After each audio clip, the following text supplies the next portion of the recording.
مسلسل سوچوں سے سسکتا ہوں میں، ذہن کو جسم پر رحم کیوں نہیں آتا۔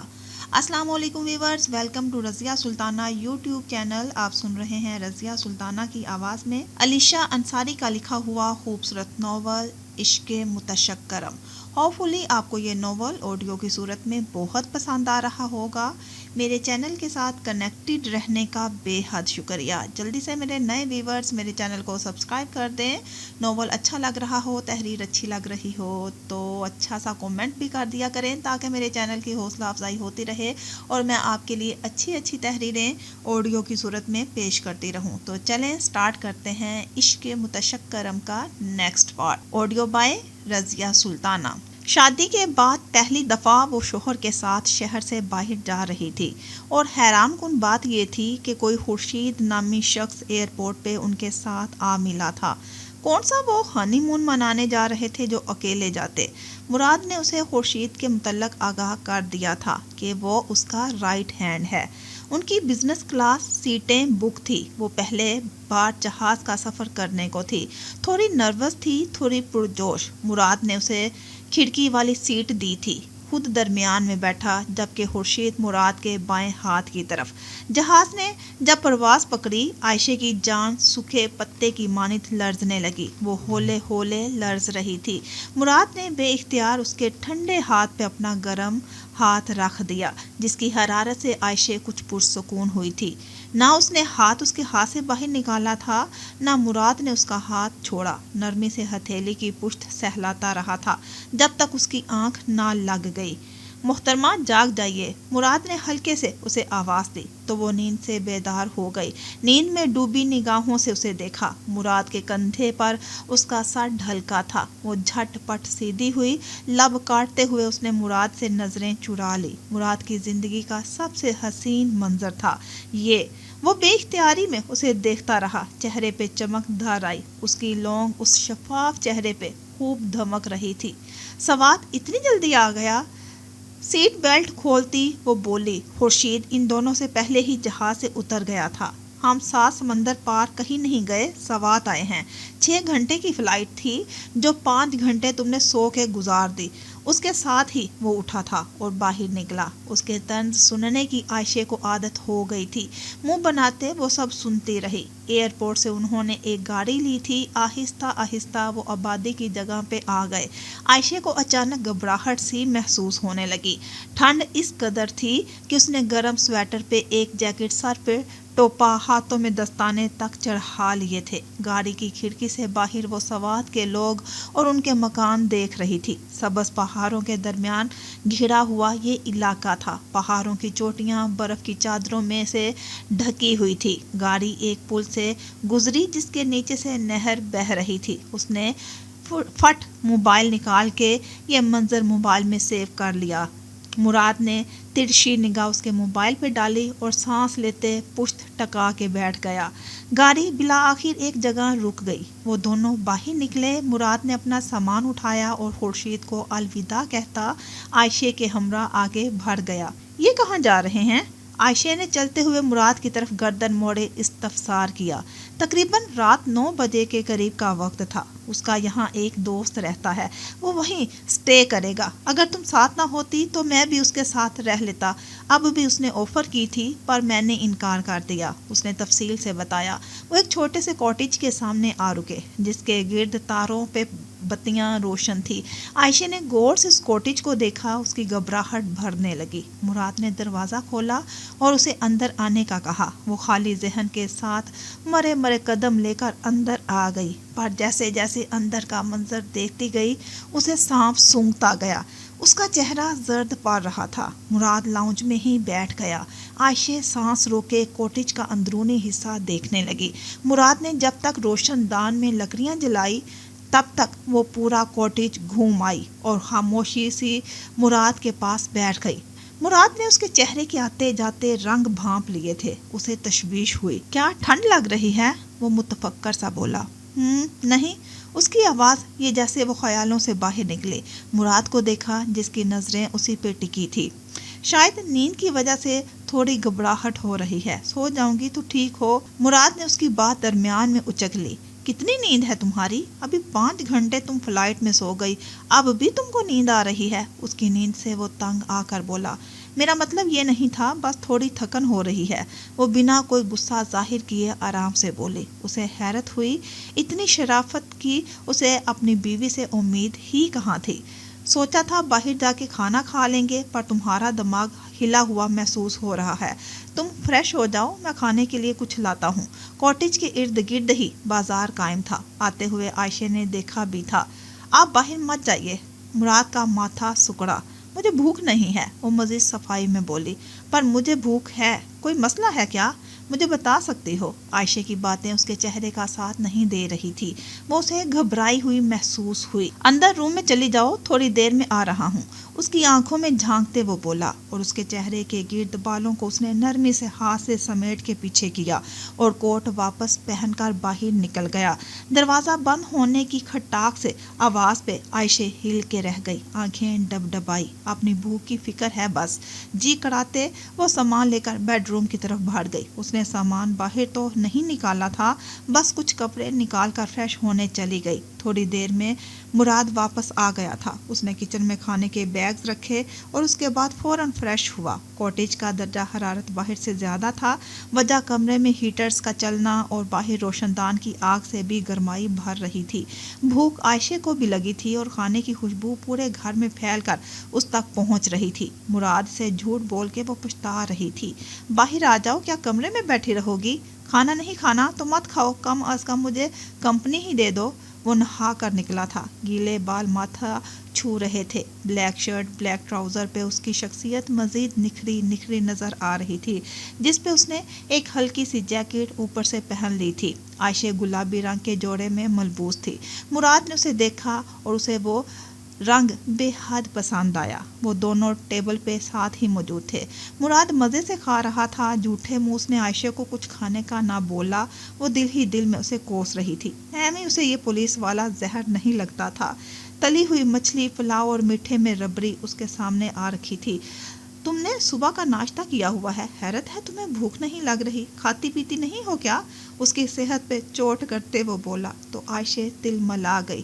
آپ کو اپنے کھانے سے فرصت مل جائے تو دوسروں کو دیکھیں، مجھے تب بھوک نہیں ہوئی تھی، پر اب تو لگ رہی ہے۔ مراد کا پلاؤ سے بھرا چمچہ منہ کے قریب ہی رک گیا، اس نے سنجیدگی سے عائشہ کو دیکھا۔ تو میں تمہیں کھانے کی دعوت دوں؟ تمہارے سامنے کھانا رکھا ہے، نکال کے کھا لو، کوئی مہمان تو تم ہو نہیں، بیوی ہو میری۔ اس نے جیسے یاد دہانی کرائی تھی اور پھر چمچ منہ میں بھر لیا۔ عائشہ نے خفگی سے نظریں ہٹا لی اور پلیٹ اٹھا کے سامنے رکھی اور پلاؤ نکالا۔ کیوں اس سے وہ اچھی امید لگاتی تھی؟ اسے خود پہ ہی غصہ چڑھا۔ کھانے سے فارغ ہو کے عائشہ نے برتن سمیٹے، کھانے میں استعمال ہونے والے برتن سب ڈسپوزیبل تھے، برتن دھونے کی کوئی جھنجھٹ نہ تھی۔ وہ فارغ ہو کے کمبل اوڑھ کے لیٹ چکی تھی۔ 11 بج رہے تھے، نیند کا نام و نشان اس کی آنکھوں میں نہ تھا۔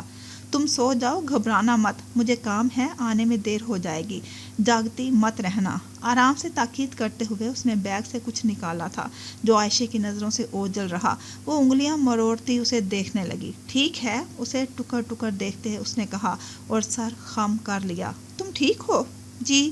اب کی بار عائشہ نے چہرہ اٹھانے کی کوشش نہیں کی تھی، وہ چاہتی تھی مراد اسے یہاں اکیلا نہ چھوڑے، پر اسے روک بھی نہیں پائی تھی۔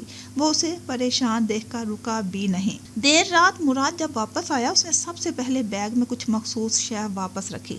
بابا، امی، چھوڑو مجھے۔ اس کا جسم ہولے ہولے کانپ رہا تھا اور وہ سوتے میں زیر لب مسلسل بربرا رہی تھی۔ مراد کے دماغ میں خطرے کی گھنٹی بجی، وہ اس کے قریب آیا اور سننے لگا۔ وہ خوف سے کانپ رہی تھی، ماتھے پہ پسینہ نمودار تھا، پر ایسا کون سا خوف جو نیند میں بربرانا شروع کر دے۔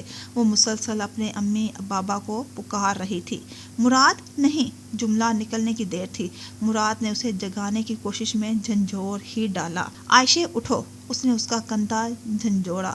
وہ پھر بھی بربراتی گئی اور اچانک اس نے جھٹکے سے آنکھیں کھولی تھی، سانس کہیں دور جا اٹکی، جسم کا سارا خون سمٹ کر چہرے پہ آیا، وہ سرخ ہو رہی تھی۔ پھٹی پھٹی نگاہوں سے چھت کو گھورا۔ مراد نے اپنی جگہ بنائی اور اس کے ساتھ بیٹھا۔ عائشہ نے لاشعوری میں اسے دیکھا اور گنگ سی تکتی گئی۔